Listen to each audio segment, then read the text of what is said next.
Hello, folks. Let's hang out on air live. Yeah, I know there's a lot of glare. It's going to fade, though.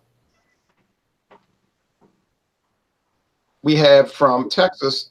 We are doing Wildcard Wednesday tonight, I should say. And we have from Texas, Drunken One, but he's going to get his beer. He's got Art Car, IPA from St. Arnold, which is right there north of Interstate 10 in Houston. I see it every time I drive to Houston. We have me in Louisiana with Louisiana Beer Reviews.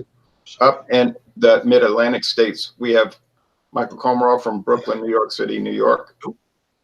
And then we have Jesse with Backwoods. Bumpy Road Brewery. Bumpy Road. What am I saying, Backwoods? I knew it was a B. I'm so embarrassed. Bumpy Road. Sorry, I apologize.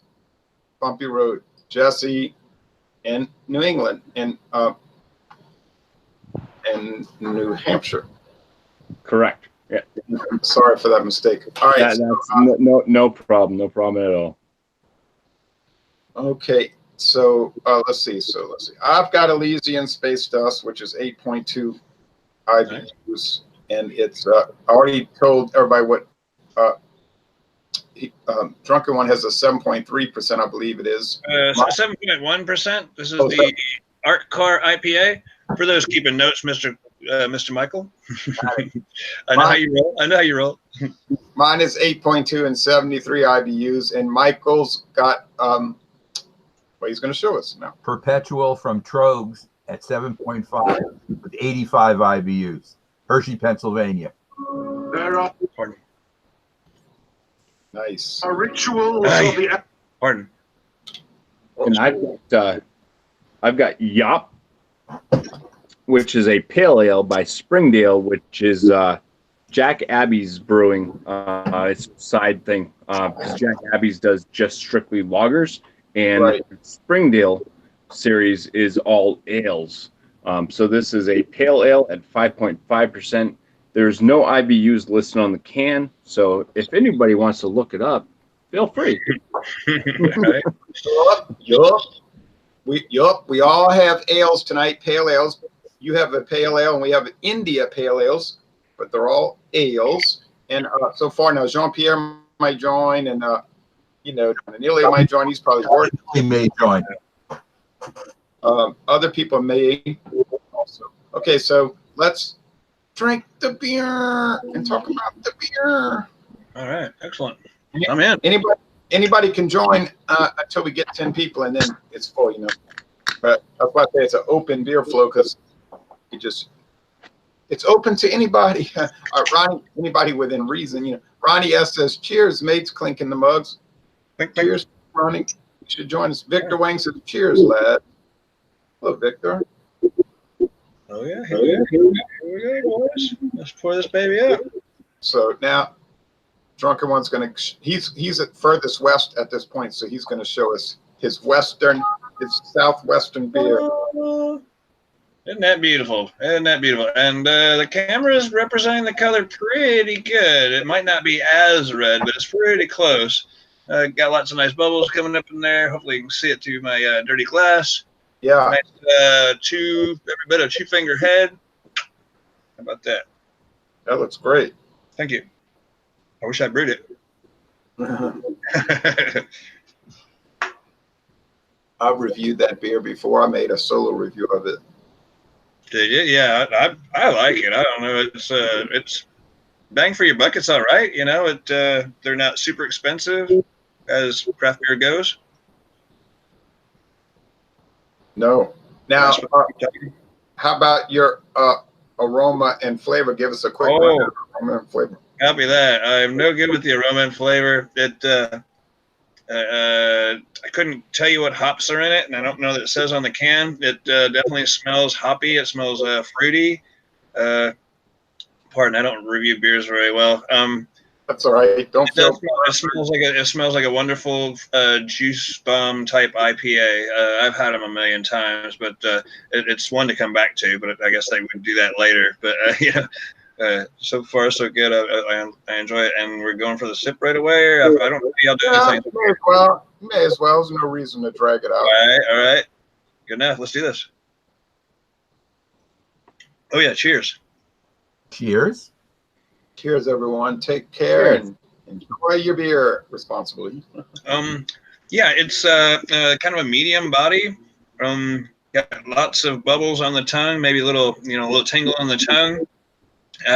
It finishes kind of it's got a good finish to it. It's not dry or anything. Kind of coats the tongue a bit. It's definitely an enjoyable beer, and especially for the price. Hopefully, I'll get them up there sometime. Because I think they're part of the I.B.R.G thing, so hopefully their distribution will make it up that way. I don't know how far. You said you've tried it before. Was it sent to you, or did you? Is it you got them local? Well, St. Arnold, I think, is still independent. I know. Oh, okay. I know Carbach got bought out by Anheuser-Busch. Right. Yeah. We get St. Arnold beers here. Although they're distributed by the Anheuser-Busch distributor, which could just be coincidental, but we get them here, and that's how I just bought it at the store. Awesome. It's saying 55 IBUs, and they said the ingredient. Now it came out almost 4 years ago. 4 years ago in August. Mm-hmm. And they said that the ingredients are 2-row pale malt, Cara 45, and Carafoam malts. Okay. They say the hops they use during the boil are Columbus, Cascade, and Simcoe. The sea hop, sure. And then they dry hop it with Amarillo, Simcoe, and Mosaic. Oh, okay. Awesome. And they use a special yeast. It's, They use a special yeast instead of saying the standard yeast used in IPAs is Chico yeast, but they use a special one which they didn't choose to reveal. well, of course not, right? Secret yeast. Right. You know what I'm saying here. It's their own yeast. Yeah, that. What am I trying to say here, boys? Work with me. That's their own yeast. It's the proprietary. Yeah, proprietary. Why couldn't I say that? I gotta drink more. Cheers. Now I'm going to read a few comments, then I'm going to describe mine. Coda I. Bushy says, need to see some Dr. Dave returning to the East. Well, could happen. Mel John says, alcohol is not good for your health. Okay, thank you for that information. Victor Wayne says, okay, Dr. Oz. And then Mel John says, y'all like Bud Light and Keystone. Okay. Hey, my friends. Bart Robinson says, hold on, I'm going to turn this on to full chat just to see everything. Live chat. It probably won't be any different. Could be. Let's see. Bart Robinson says, hey, my friends, on my second ice cold Valentine ale. Hope everyone is well. Craig says, I'm drinking some Keystone Lights tonight. He got a 30-pack for $12.99. So what I've been sipping on this week. That's a great price. Bart Robinson says, haha, Dr. Oz. Nice one, Victor. Coda says, Mel Johns, too much of anything is not good for your health, even water. And then Victor saying, smiley faces 4 times at Bart. Craig Swenson said, could have got the Keystone Ice, but I always end up getting too drunk, and I don't enjoy that. Okay. On. Danny Conniff says, I bought a Steel Reserve Triple Export Malt Liquor 2 for $2.50 here in Seattle. Wow. And then Brewski says, run on the right. Cheers, bud. Cheers, all. And then Jeremy says, hi, guys. Wish I wasn't out of town. Just checking in. Have fun and drink up. Thanks, Jeremy. Thank you, Jeremy. There's a video coming out about you really soon. Okay. But I'm going to buy some craft beer while I'm here. And I don't know where he went on a trip, but that's good that he did. Okay. Now, mine, and we're going to get to you, Jean H. Pierre, the beverage ramble. Now, my head of foam wasn't too thick like Drunken Ones, to tell you the truth. And mine is not dark orange like his. Mine is more orange gold. I will give you a quick rundown of the ingredients for this beer. 8.2, 73 international bitterness units. The malts are pale, C15, and dextra pills. The hops are Chinook, Citra, and Amarillo. They use Chinook to bitter, and they late and dry additions of Citra and Amarillo. So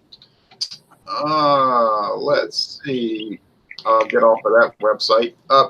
The aroma Oh, it's. I hear some birds. It's Yeah, it's back here. I'll put it on mute, guys. Sorry. okay. Well, I like birds.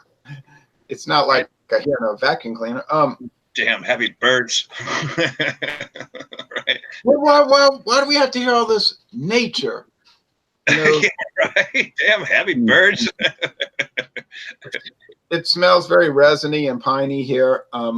It smells like a West Coast IPA, which makes sense because it's from the West Coast. It's very bready, malty. So if you like a lot of light, bready malt and hop resin, this could be one for you. The flavor, similar, 73 IBUs. That's what you need. You know, I'm really getting tired of all these IPAs that are 40 IBUs and all of this. And I'm thinking that's not a real IPA to me. Now, if it's from England, it's an English IPA, which we can't even get around here anymore. Okay, that's a different animal, so I can understand it. All right, now, so I'm enjoying it. It tastes really good. Now, since, and this is not done to put anybody on hold, but I'm trying to keep this straight in my head because I couldn't even get Jesse's stuff straight. So I'm trying to go west to east, you know, just to keep it kind of organized. So Jean-Pierre, you're further east, a little further east, 2 hours away from me. Well, more like 2.5 because of traffic and all of that. But Exactly. what do you have tonight? I am drinking, and it's the first time I'm seeing this, in a 8.5 ounce can, and this is kind of new, but is this size of Heineken. Of course, the legendary beer came out in 1873, 5% ABV, but this is the first time I'm seeing this in an 8.5 ounce can. So it's kind of narrow, kind of small, but it's kind of, you know, as we all notice, if you go to the stores nowadays, I'm sure you've probably been seeing a lot of these mini Budweisers or mini Miller Lights, whatnot, for folks that, hey, I don't want a big 12 ounce can, but let me give an 8 ounce can. I don't have to drink much and have anything left over. So, but these sort of now is kind of the new thing now that's popular. But this only paid like $1.10 for this up at the service station. And again, the typical Heineken taste, very crisp, refreshing. 5%. It has sort of that very grassy note to it, but it has that strong, that typical Euro taste that you get like drinking, you know, Pilsner Urquell or a Stella Artois. But obviously, this beer is more popular, more well known throughout the world than those other beers. And again, a very enjoyable beer. This is the beer that my dad has been drinking since he came to this country in 1974. So this one, Lower Brown, since Lower Brown's it's still made, but it's not as popular as it once was back in the 70s. But this beer is something that he truly enjoys drinking, you know, at home. And it's a perfect beer to have this time of year right now. It's warm, summer, great with any, you know, seafood or anything that's salad or you know, grilled fish or whatever it is. This beer serves very well. So I'm enjoying it right now. Okay. 1974. Wow, that was during the Baby Doc days. Yes, Papa Doc, and then Baby Doc took over, and we all know what happened in 1985 or 86, whenever the coup happened. 86, yeah. Yeah. All right. Oh boy. All right. Now Papa Doc and Baby Doc. Okay, now heading further up the coast, really further up the coast, because Jean and I are not too close to New York City. Just a short 19-hour drive. We have Michael with his exciting beer. Take a look at the pour. The head's been dropping a little bit, but it's a white head, and the lacing is pretty nice, and it's a golden color, like a straw gold color. I'll give you a little bit of facts on the beer. It's Trogs Perpetual, 7.5% alcohol, 85 IBUs. And let's see what we got here. The malts are Crystal, Munich, and Pilsner. The hops are Bravo, Chinook, Mount Hood. Hop backed with Mount Hood and Nugget, and dry hop with Cascade and Citra, using a proprietary house yeast. And what's the name of the beer, Michael? It's called Trogs Perpetual. Okay, and what's the ABV again? 7.5. Wow. And what style? What? It's an Imperial IPA, I guess. Oh, okay. Okay. Kind of Yeah. like a Belgian Imperial, I guess. Kind of like that. I think it's a straight Imperial IPA. I don't think it's going to have any of Belgian yeast in it. I think it's just regular American ale yeast. Okay. Let's see what it's like. The aroma is very citrusy and piney, and I will give it a taste.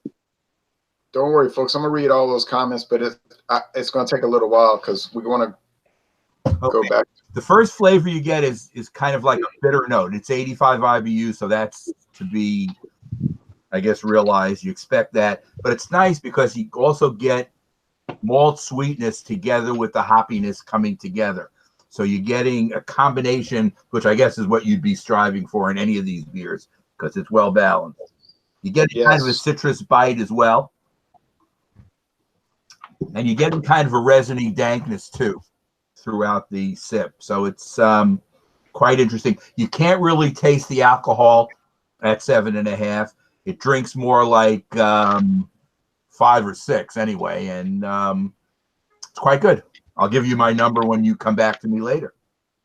Okay. Now we're gonna get back to Robert. We're gonna go back west later on, and we want to welcome the Whiskey Scout. Hey, Whiskey Scout, how you doing? Hey, Robert. nice seeing everybody. Good seeing you. And now we are heading even further northeast into New England to the famous state of New Hampshire on the Atlantic Ocean. Well, a little bit of it is a little part of it. I don't know if you're close to the Atlantic Ocean, but I did drive along that part of New Hampshire on that Highway 1. It was interesting. Yeah, right now I'm about 25 plus another 26. So I'm about 51 miles away from the ocean right now, where I live. So that's not too far. I used to live a lot closer, but you know, you move around during lifetime. Okay. Sure. I'm sure the weather is nice up there to be by the ocean. Am I correct? It's yeah, I mean it'd be probably about 10 degrees cooler if I was actually at the ocean right now, but it's a beautiful non-windy, nice non-rainy day in New Hampshire. Cool. And the beer I'm bringing you guys is Yup from Springdale, and that is out of Massachusetts. It's out of Framingham, Massachusetts. It's by Jack's Abbey Brewing. They do the lagers and stuff, but then they have their side project of all ales. And I have not even taken a sip out of this yet because this beer poured with such a large bubbled head, and it's an anomaly. Let me tell you, this head's kind of stuck around being such large bubbles, and it's leaving a nice lacing on the glass if I tilt it. Oh yeah. It is hazy. It doesn't say that it was unfiltered or that it was going to be like a New England style. So it's hazy, which I ding it for points on that because it should be clear if it doesn't specify. Yeah. But let me tell you the aromas I'm getting off this thing. When I had to smell this thing earlier, it changes as it kind of like opens up and you kind of get through your sniffing and stuff. You start noticing other things. But first off, when I smelled this thing, I was getting lime and bread notes. And then I started, and this is why this thing is so freaking weird because it should not have these aromas. I was getting like a raisin / cranberry in the nose. Raisin. And that's something that might correlate more with like a darker beer. Raisin and cranberry. So, God, we got more questions. yeah, I'm gonna go ahead and take my first swig of this. But Okay. let's see if I can't pick out anything right away. We can just move on, and then I'll do my tasting and Question. Oh no. Hello, Flacco. Hello, Thrash Metal. Good evening, gentlemen. What's up, y'all? How you doing, John? yeah, this has like a lime, and then there's like a strong caramel note to it. Strange. Mm.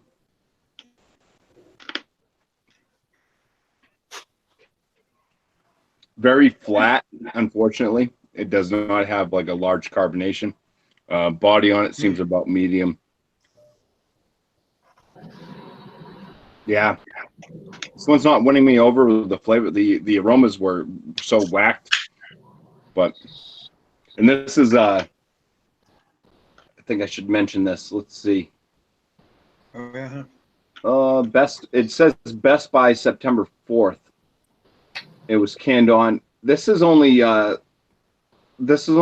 7 days old. Wow. Hey, well, you know, sometimes you run across some duds out there. I've run across a lot of duds in my life. So, not just beers. Yeah, but yeah, that's pretty much what I'm getting the flavors. Just you get the first initial lime type flavor with some caramel notes.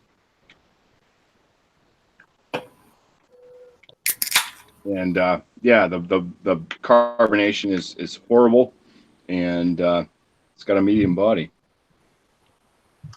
I thought I had a winner here with the aroma, but Well, all right, let's move on to the next, and we'll come back to my story. Hey, Michael, that's going to be an interesting score, huh? Now, going back out west, we'll go to Colorado since that's the furthest west. We have Thrashed Metal Homebrew. What do you have tonight? From Bootstrap Brewing Company here in Colorado, we have the Lush Puppy Juicy India Pale Ale with orange peel. It's got a pretty cool can art to it. So lush and puppyish. Yeah. Nice. It's 6.3% ABV, and it's not a traditional New England IPA because it's not hazy. You can actually see through it. Yeah. Pretty clear. The head is kind of a open foam. It's not tight bubbles at all. You can tell that the head's just going to fade out. Yeah. Carbonation's light. Looks good. Smells good. Oh, Tastes good.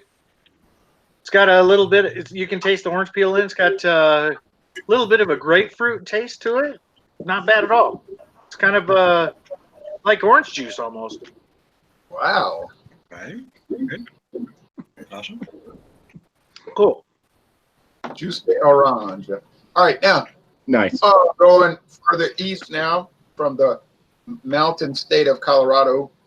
Well, of course, only half the state is mountainous. The eastern part is very flat. The Great Plains, I've been to both parts. But anyway, going into the heart of the Great Plains, Kansas, we have the Whiskey Scout, but he's not talking about whiskey tonight, although, folks, tomorrow morning at dawn, I will be talking about whiskey, so get ready for that. All right, now, the Whiskey Scout's talking about Samuel Smith's the old brewery Tagcaster, but it's a pure brewed organic lager beer.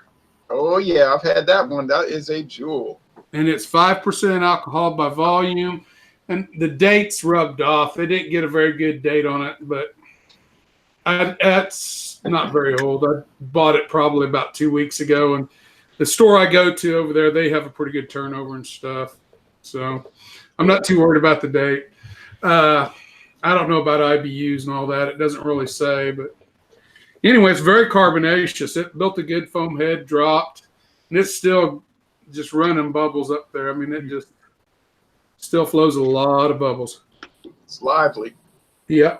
And you get citrus on the nose. This one's a very citrus-oriented one. Almost lemon, and even on the nose, I get a little bit of the sweet yeast note to it. Just a little bit of one, and then you just tend to get the hops coming through then. And the hops is part of the citrus that I've learned to kind of, that's where it kind of comes from. Right. Right on. It's a lager. I mean, tell you the truth, it's only a few steps above maybe Budweiser, but I mean, it's bringing that lager flavor in. I mean, you don't get none of the weird notes that you would get from like the rice, and I think Budweiser uses rice and a few other strange notes along those lines. I think this is purely only organic malted barley. Cool. So it's a little bit, I don't know, I like it. Samuel Smith makes some good stuff, man. Yes, they do. And The organic stout is one of my personal favorites. I can understand. It's very, don't get no alcohol. And this is going to sound crazy, but it's almost as if there's just a little bit of white chocolate somewhere in there. I've never got that before from a beer. That's the weirdest thing. White chocolate. White, that not dark chocolate, but that white chocolate you get. Yeah, I know. Sort of. It comes across that way, and that part rests on the back of the tongue. It's not anything I'm getting up forward or front. It's nice stuff. I like it. Yeah, I find that it's kind of earthy. It's got like soil properties. Now people say you're crazy. Beer can't taste like soil. No. You're right. Last night when we was on, I drank that Earthquake 10.0 stuff. Wow. John says, "What do you get?" I said, "I get tainted blueberries and dirt."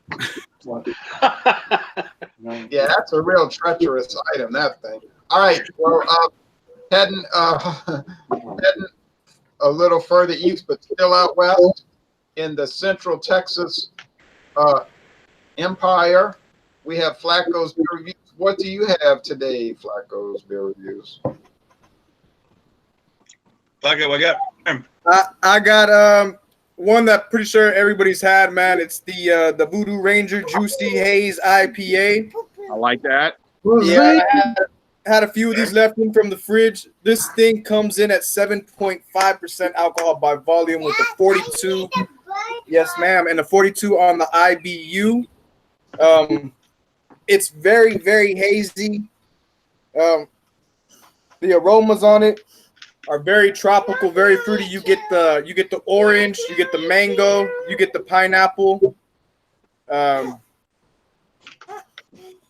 It just smells like a beer that you would want to drink on a hot day like it is right now, man. And I believe the website, when I looked it up one time, I believe they said they had Citra, Cascade, Simcoe, and Nugget. I think I'm leaving off one. Maybe Centennial or something like that. But I mean, it's an all-around good beer. If any of you guys have had it, which I'm pretty sure you have, you know that this stuff is a juice bomb. You know what I mean? It's very, very good. One of my faves. Yeah. Yes, I did a solo review of that. I did a solo review of that beer. It's a very good beer in my opinion, man. A very good beer and a nice alcohol by volume too, man. 7.5. Oh yeah, boy. How many did you drink? This is number one, but there's another 5 in the fridge. Okay, well we keep that in check. Okay, now Yeah, 30 minutes. now I'm gonna go around in the order we started, and I'll try to keep that straight, and we'll give the scores. So it's gonna be west to east, back to west. So Drunken One, what do you score that car? Which I love. The I.B.R.G is an awesome beer. It's got nice glass lacing. Of course, you don't want to let it get too warm, but after warming up, it tastes even better, I think. My final score, I guess, is I don't know how the styles and stuff go, but I'm going to give it a 94. A 94 for this wonderful beer. I think that sounds like a good score. Hey, Michael, they got you working tonight, huh? I got all these scores coming down. All right, Michael, but you love that, don't you? It's one of my favorite things. All right, he loves keeping these records. All right, I'm gonna go. This thing is so good and intense. This beer is intense, and it's so inexpensive, really, considering what you get. This Elysian. I mean, this thing here, we never could get it until the buyout. So people ask me, What beer you're drinking, Jay? What beer you're drinking? Elysian Space Dust. I'm getting dusted tonight. Yeah, I've had that. That's good. That's good. People ask me, don't you think it was better before the buyout? I said, how would I know? I never could get it before the buyout. Same thing with Goose Island. I never had Goose Island beers in Louisiana ever until Well, till after 2011, in a couple of years after. All right, so I'm going to go with a 96, Michael. Okay. John, what you going to give the Heineken?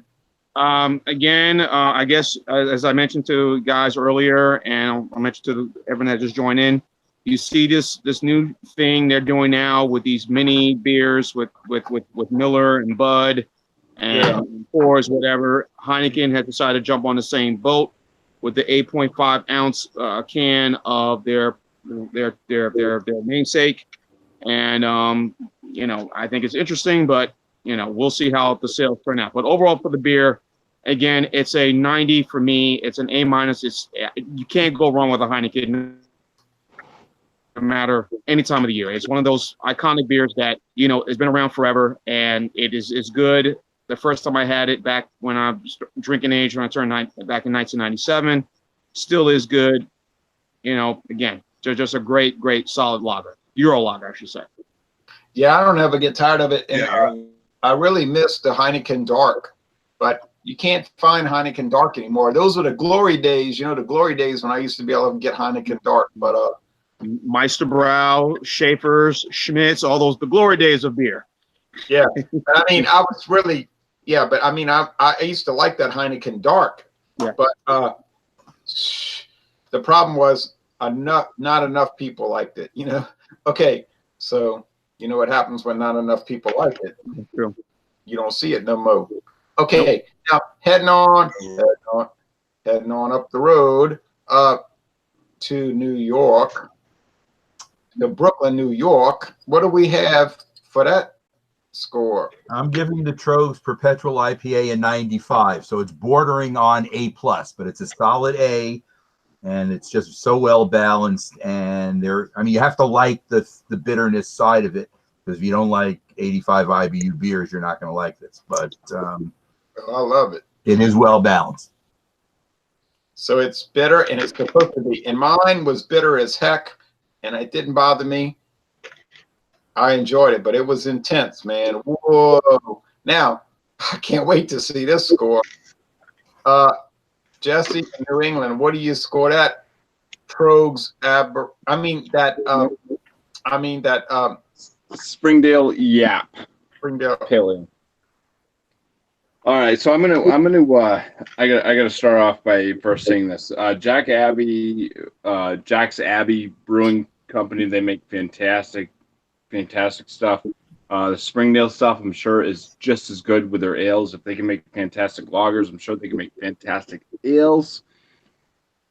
All right, so this is really no fault on the brewery, and it's more a fault on myself, because I looked closer into the date, and it was Best Buy. When I said September 2004, it's September 2004, 2018. Unfortunately, this is actually a year old. Oh no, that's which explains a lot in the everything. That explains why everything's so weird and everything's flat and not coming out right. But unfortunately, I have to score this at what I have in my hand, and the store still stole it to me at $4 a can. Fit. Yeah, it's a year old. I'm sure that it's a lot better fresh. So don't guys go out buy Springdale stuff. I'm sure what I'm about to say is not a reflection on the brewery itself. It's more or less the people that are selling it. They should be checking their stock and rotating it. Yes. Yeah, the distributor. I mean, a full year is pretty freaking nuts for a pale ale. I mean, if it was a stout, I'd be like, all right, but I mean, it's not. Yeah. So appearance, I gave it a 5 out of 6. The aroma, I gave it an 8 out of 10, which is pretty amazing, because I was just like, when I was picking up cranberries, this is so freaking weird, The flavor, I gave it an 8 out of 19. The body, I gave it a 5 out of 5. I mean, it has a medium body. It kept its body. And overall, my overall impression was a 3 out of 10. So my scoring on this becomes a 29 out of 50. It puts it at a C+ beer, it puts it at like basically, I don't know, like if a store basically has somebody brew a beer for them and then they sell that beer under the store label, that's kind of where this lands, being so old though. So That's the let me problem. ask you a I question, think Jesse. Yeah. So, how far away was the liquor store that you bought that at, or wherever you got it? It's about 7 miles away from me. So, if you went back there again and found one that had a really close born-on dating to today, would you buy it again and try and do another review on it? Yes, definitely. See if there's Good a question. difference. Yeah, Good definitely. See, the thing is, because I never had this beer before, and I bought this specifically for the Wild Wednesday. They had 4-packs on the shelf, but then they have other ones where the people they take cans out, and then they put them on a separate shelf where they sell them as a single.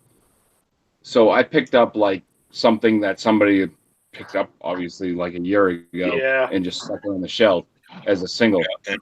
Because I didn't want to buy the whole 4-pack, just doing, because if I'm going to do like a Wild Wednesday, I didn't want to do a video on it. I want to keep that separate, you know. So, yeah, lesson learned. Yeah. Really, really, really check the full date. Don't just go by the month and the day. Go look at the year too. Jesse, Well, what would C plus be in your Jesse? What would your C plus be in the 100 scale? I would give this thing as it is, I'd probably give this thing like a 60 out of 100. I mean, it's just Right. It's really not that good. It's flat. Yeah, the math he gave. Yeah, the 20 this is super flat, and there's not a lot of real flavor to it. Now, The Jeff, aromas were interesting. now, we got a topic coming up early July, but and that's a controversy, you know, and all. But in my view, and I'm not gonna go long, a C plus to me would be like a 78 or 79 out of 100. Like if you took a test and you made a 78, the teacher would say, "Well, you made a C plus." Right. And that's not really that good. The 60s, that's a D to me. Yeah, that's bad. You went to college and you made a 60. You better get out of college and go work somewhere. Yeah, I mean, I'm just kind of like, because I run off the 50-point scale of where I do my things, and yeah, I mean, I was just trying to quickly guess on where that would land it, but no, Yeah, 29 would be a 68. this one, if this was fresh, I would stay the fuck away from them. But this is definitely not fresh, so give them. I'm gonna, like Thrash said, I am going to find this exact beer again, and I'm going to find it fresh, and I will do a video on it fresh. Be a 58.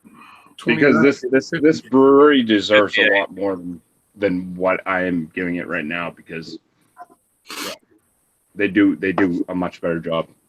All right. Well, we're going to talk about scoring and reviewing in July, and we got to do a little editing, and somebody going to lose their job behind that one. All right. Anyway, now going back west to Colorado, what do you score that beer? Okay, just wanted to update you. This does have Born on Dating. This is May 13th of this year. May? That's just 7. Why? I don't have my glasses on. Thanks for the correction. That's a lie. Okay. Yeah, cool. Even better. And that's next month. That's before July 13th. Yeah. Oh well. So this one, it's got a pretty good flavor to it. That it didn't keep the head well at all. It was pretty juicy. It was it's not going to score high with me. This one is probably a B plus. I'm going to give this guy probably an 88. Well, it's not terrible. It didn't cost too much. Yeah, I would buy it again, but it lays a little flat with me with the taste. A little flat on the taste, a little flat on the carbonation. The taste is there. I think it just needs to be a bit brighter. You know what I mean? But they did a good job. I mean, they didn't fail, so that's good for them. Yeah. Yeah. It's like How Tang with grapefruit in it. Oh wow, that sounds like Orange juice, Tang. You know that. It tastes kind of artificial. yikes. And how much did that can cost you? Well, I got a 6-pack and it was like $9. Somebody said Tang. Wow. Remember an episode of Married with Children, Al Bundy, that was his favorite drink, was Tang. Tang. with the orangutan. We used All to right. drink that as a kid all the time.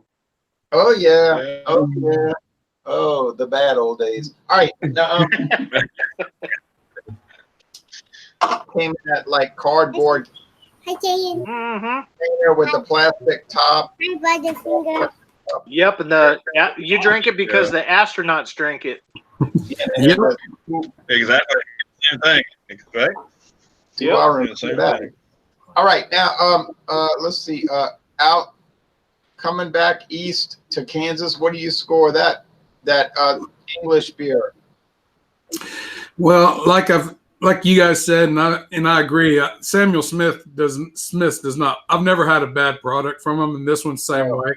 No Lagers are not my favorite beer style, but I like them. They're sessionable. And the one thing I was going to include, but I didn't want to include because I had just mowed the yard earlier today, it does have a certain grassy note to it. I mean, but I mowed the yard, so I was scared I didn't want to, but it comes across that way. I've stayed with it. It stays grassy. So anyway, but it's not like the green fresh cut grass. It's just more like hay, if you can imagine. Anyway, I'm going to give it a 90. It's good. It's real good. Okay. I like the Budweiser one we did the other day, the red one. That's better. But The Discovery Reserve. I haven't had that yet. I think That's a Fort good Lauderdale, that one was better. But this one's really good. So it's worth getting. Yeah. Okay. Yeah, the Discovery Reserve is all malt, no rice or corn, all malt. Yep. Okay, now heading east towards to Central Texas, the Austin area. Well, Go. All right, man. Well, I mean, I'm already working on number 2, so watch out. You're down to about 20 minutes, man. 20 minutes They're left. going down real smooth.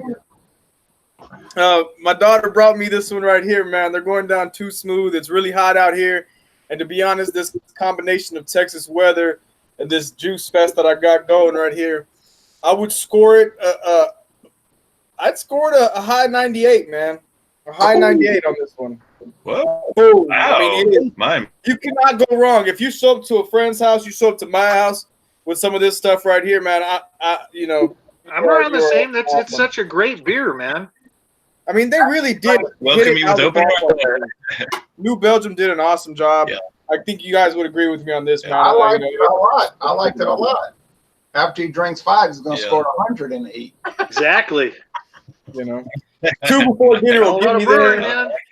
Colorado Brewery. I like the Imperial version. I like that 9% version they get now. That's a good one. Oh, I mean, yeah, not that saying nine, no, but yeah, that that's some stuff. Imperial. That's Oh like, yeah, wow. that was a good one. Yeah. But you know what? That stuff is so Yeah, scary well, because they hide the ABV so well, man. Oh, they do, man. They hide that alcohol in there. They hide the heat big time with their flavors. That is so true. They do. That is so true. And I think if they would have called this one the Juicifer, like they came out with their new one, they called it the Juicifer. I think that would have been the perfect name for this. But the Juicifer kind of missed it on the juice for me, in my opinion. Man, it was good though. It was eh. If they would have called this the Juicifer, because as juicy as it is devilishly juicy. That would have been the perfect name for this. Y'all never tried the original Juicifer from Gnarly Barley in Louisiana. That's been on the market for like 3 years. I have not tried that one yet. How's that? Juicy and full of haziness. It's a good deal different from the one from New Belgium, but I don't know how it didn't turn into some kind of copyright trademark violation thing, but I think that Gnarly Barley never bothered to get a trademark on it or something? Like, so like, how would you make a beer and you don't get a trademark? That would be a cool side-by-side comparison if you ever want to do one of those videos, those heads-up videos, man. Yeah, because I can get both. I can get the Gnarly Barley juicifer and I can get New Belgium juicifer. Yes. That'd be a really good matchup. But that's what I give it, man. 98, solid beer all the way around. All the way good. Great score. Cheers. Okay, now let's see who we have. Do we have everybody covered? I don't know. Yes, I have every score in there. Okay, now, well, okay. Unfortunately, Jesse's got kind of disqualified in a way because he bought one in the store. It's not his fault because, you know, like you shop and you tired, you might have worked all day and you got stuff going on, and maybe somebody called you on the phone and said, go get some milk and don't forget I need aspirin, I got a headache and all this. All right. So you don't sit there and look at the date like a scientist, you know. And so you get on the internet and you're doing a beer hangout, and then you realize, holy smokes, this beer was best by September 2018. That's not your fault. So yeah, the beer is going to be stale and it's going to be some terrible score, you know. So I don't fault Bumpy Road Jesse at all. I'm so sick and tired of going to the store and buying these out of date expired beers that taste stale. I mean, yeah, and just to you know, step in and be like your skin twin there. There's people that are paid to do this. They're beer reps. They're supposed to go into these stores and like put out, you know, take old product off the shelf and put new product on, make sure it's not selling to the public. I mean, a full freaking year on a pale ale, that's pretty nuts. There should have been somebody in there that said, nope, taking this, because I don't want to represent my company as this. Right. Look, and that's basically what they just did. They just represented their company as a C plus, you know, mediocre beer. And why are you going to buy that over Budweiser? I don't know. You know, I don't want to say much more, but you know, I used to have a homeboy that worked in I think it was Budweiser. It was, but he used to tell me that they would purposely, and the stores knew about this. They would purposely send beer that was about to be out of date a little bit. Hold on, baby. Yeah, about to be out of date a little bit to the major supermarket stores like H-E-B and all those, you know, Kroger stores and stuff like that. Because majority of the time, people are not going in that store, like, you know, like checking dates. You know, they want to get in, get out, and go home. You know what I mean?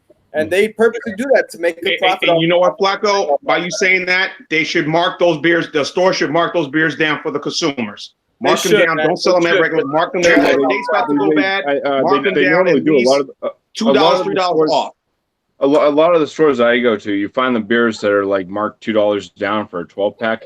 It's because they are older, you know. So you find like a 12-pack for like $13.99, where it usually sells for like $15 to $15.99, and that's the reason why. It's because it's older. Look, case in point, Ice House at the Dollar General, they'll sell it for a 12-pack of Ice House for $4.95, and usually that's not the price for that. No, definitely. Yep. I need to go to your Dollar General because there's nowhere near that place around here. No. Ice House $5.99 at the dollar store. Exactly. Oh no way. I do have some decent news. Have we gone through everybody? Is everybody given their stuff? Yeah, and then I'm gonna make a little commentary about those dates. Okay, go. All right. Well, real quick before you do that, the wife came home. She's a bartender. So she brought me home a new glass from Smutty Nose Brewing, one of the older New Hampshire breweries. And it has a sticker, so I got a sticker I can stick somewhere. That's cool. And she also informed me that the beer rep told her that they're going to be bringing in Lupulin, which is a double IPA that I have been waiting to review because I cannot find any fresh stuff, because I look at it and every time I see it, it's like 3 months old when it's in the stores. Oh, yeah. So they have fresh kegs going into the bars, which means that they've brewed a fresh batch. So I should have some Smutty Nose Lupulin to review soon. That's very fresh. Positive note. The Amistofats are always talking about Smutty Nose. When they used to do a lot of videos, they used to always love Smutty Nose, but they don't really do video. Oh yeah, I know. Smutty Nose is it's one of those. They put out great stuff. They do. All right. So I was talking. Now people will say you just a slave to Anheuser-Busch and all this. Well, it's not true, of course. But I talked to this guy who's an area salesman for Anheuser-Busch distributor, and I was talking to him about a scenario like Bumpy Road's problem with getting a beer that was best by September 2018. And he was saying, I said, what would happen if I called that 1-800 number and said, come over to this store, man, I'm getting beer that's a year old. He said, if that happens, they're going to have people getting clipped. They are not playing games. I mean, they're going to have people getting, he said, whether you hate Budweiser or love it, or, a lot of people like to hate it. He said, but if something like that was to happen, he said, it just happened a few months ago. He was talking about this guy that had worked for them for a long time. And they did the QT team showed up, QC team, quality control team showed up, and they found a lot of outdated stuff. And they said, you're out. He got fired. He had been there a long time. They just don't like that, It's inexcusable. Now, I think I agree with that concept. It's kind of ruthless, but the consumer comes first, not you and your job. You can't get stuff off the shelf for a year. Yeah, but yeah, you're right. I agree with you, and I agree with that concept. So they get scared, they always got those guys stressed out and scared because their whole concept is it better be fresh. And they do all kind of like tricky things. Like he was telling me the story where an Anheuser-Busch guy showed up at Mardi Gras about 5-10 years ago, and he went into the French Quarter where that's a high volume place, and he was going into one of these big time bars, and he said, he pulled out the Visa card, beer on the house, beer for everybody in the place. And everybody was like, yeah, and they were all drinking Bud Light and Budweiser. But he wasn't there to be generous. He wanted them to start digging down in that cooler and pulling out bottles of Budweiser and Bud Light, and they wanted to see what the dates were. He said, and the results were not positive. Wow. Wow. So they had to go to all kind of meetings, and they had to do all this kind of special training. And he said they were hitting the French Quarter, Mardi Gras, and they wanted to, that was a great time to find out, is the beer in the cooler fresh? And so he said, the distributors, man, they're on the hook. Right. So it's an interesting concept, and I love hearing those crazy stories, especially since I don't have to deal with it. It makes you wonder if the distributor under contract with the brewery, if they have some sort of fines or something that's paid if things get out of control like that. Right. They might have to have a deep discount, like you're saying, a penalty. Right. And what are they going to do? Not sell Budweiser and Bud Light? Yeah, right. They're going to do it. So they're going to. Oh, yeah. They'll just find another distributor that'll deliver to that place. Not Kansas. They've been linked to those distributors for like 85 years. Oh, okay. All right. Yeah. And in Kansas is such a, I don't know how other states are, but we have like 3 different zones in Kansas. You've got the Western zone, the Northeast, and the Southeastern zones. And you've only got 2 to 3 distributors in each one of those zones. And it's cutthroat. And that's all. I mean, to become a distributor, it's such a heavy investment on your part to try to even break into that market. You better have millions in your pocket before you even make that call. And that's just, it's impossible. I mean, it's not a business model where you can go into it and slowly build with, a little investment here, a little investment there, and begin to grow it. You got to start big. You cannot start small. Yeah, it's big, super rich people involved. All right, let's read a few comments, and if y'all have to drop off, I understand that because these things can go long, and a lot of the comments were just people talking to each other, so I'm not gonna read all that. Anybody can read that.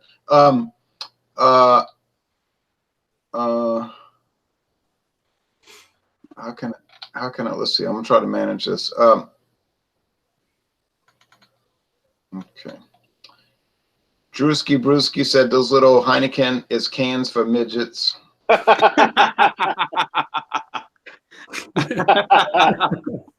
Maybe, maybe. And then somebody's making a comment I don't understand. And let's see, Heineken is excellent, especially on draft, says Bart. Drewski Brewski said, I've been slicing bananas and putting them in my cores. He said it's amazing. That's just the running joke now. And then Flacco said, what's up, everyone? And then, of course, they were talking to each other. And Bart Robinson says, hey, Cap, just crack. Oh, Captain Bailey said, hey, everyone, cheers. And Drunken One says, hey, Captain. And Bart says, I just cracked the country club for you. And then, all right, country club. And then Featherfoot says, what up, Ronald? You the beer king, bro. Featherfoot, I'm not the beer king. Alex, the beer master, is. I'm the beer emperor. All right. That's true. All right. Beer God. The beer god. In my own mind, in my own deluded mind, man's going crazy. Distilled mind. Man's going crazy. All right. That fool's going crazy. Iron Man Sparta says, hello, guys. Have you tried Guinness Extra Stout 7.5? Oh, the Foreign Extra Stout. Oh, yeah, that's an awesome beer. Yeah, that is. Voltron, who I was talking to today on Facebook. Hello, Voltron. I know your real name on Facebook. It's not Voltron, Defender of the Universe. He said, one day we can have a video like this, but with wine. Okay. Captain Bailey says, I'll be at Decatur Liquor in Pleasantville next Wednesday to pick up my Blue Bull Schlitz and some more Country Club, of course. Great little liquor store. And then Bob Apple says, and yeah, Ron, that is very cool. And okay, and then they're going on and on. Beer is where you are, says Gary Kunkel, and he said, that's my universal travel motto. Beer is where you are. He said, I'm trying to sound like Anthony Bourdain, the late epic food traveler. And Ronnie said, this is getting heated. Ronnie knows about beer reviews getting heated, beer hangouts getting heated. Now, Bob Apple says, Bob Apple, booze is the only thing that really enjoys shopping for. And then Gary says, somebody knows, great name. Who is the market? And then Ronnie S says, Ron is the beer supreme leader. Okay. Right. Now, yeah.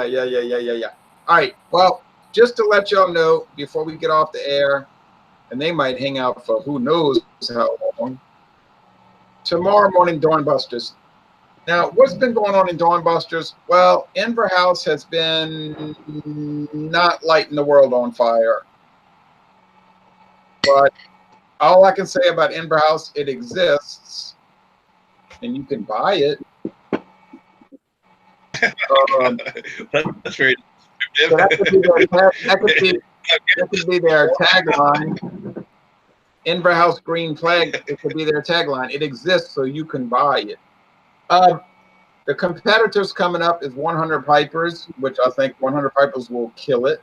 It will have no chance against 100 Pipers, but that's just Sir Malcolm. That'll be a washout because it's kind of like dull versus dull. even though this is called the Royal Club, you might notice that there is no non-Royal Club, Sir Malcolm. It's all royal. And then we have the even. And if you were feeling bad right now, I'm going to show you this. You're going to feel even worse. We have the wonderful Piper Dean. Piper Dean. From the Albertson store chain. It's amazing what you can do with 80% column still grain alcohol. Oh, well, hello, Mom. All right, so, but I can't say too much. We paid $6.35 after tax, so blah, blah, blah, blah, blah. All right, now, any last comments? I'll shut up. No, who's a good hangout tonight, and right now watching Game 7, Blues and Bruins. Oh yeah, go Blues! There's games on. Let me get off the air. Michael, go Blues! You did score tonight. Stout Sunday on Sunday, everybody. If you can, you got it. You guys show up this time, okay? I will be there again. I was there. And Brian's up at 8:30 to show you that he's tough. Yep. I don't know. Freaking Ronald, he's up doing his distill stuff like way early in the morning before the sun comes up. Yeah, 5:30. Mr. Terrio, I hope you see what I got in my hand right there. Mr. Carlo Rossi. Carlo Rossi. Burgundy. Okay, well, Jean-Pierre. Yes. I have an unopened bottle of Liberty Creek Merlot. Okay. And I'm ready to examine it, but I mean, I don't think anybody's going to bite on it. But it was only $6.92 for a 1.5 liter. So I think I can do something. Get that. I think expect a message from me tomorrow. If you got time, I think we might be able to do something, short notice with that one. All right. Well, everybody, it's been exciting. Yeah. You know what I mean? And so we're gonna get off the air, and we have a lot more adventures. What is this? What is he showing? Right after Ron Therio's morning rise surprise, I'm going to attempt to do a live brew day tomorrow off the laptop. It will be interesting because I use that as my brewing schedule and stuff as well. But I will be doing the fully nutted, bumpy dump nut brown ale tomorrow. All right. I picked up. I have some walnuts, some unsalted walnuts for baking, and I have some pecans. Cool. These nuts. I will be doing that brew tomorrow. The fully nutted, bumpy dump nut brown ale. It's going to be an imperial nut brown ale. Are you going to do bananas in it?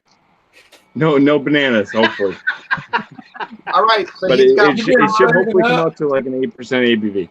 He's got pecans and walnuts. All right, bye, folks. Cheers, guys. Bye. Thanks, chat. Thanks for having me.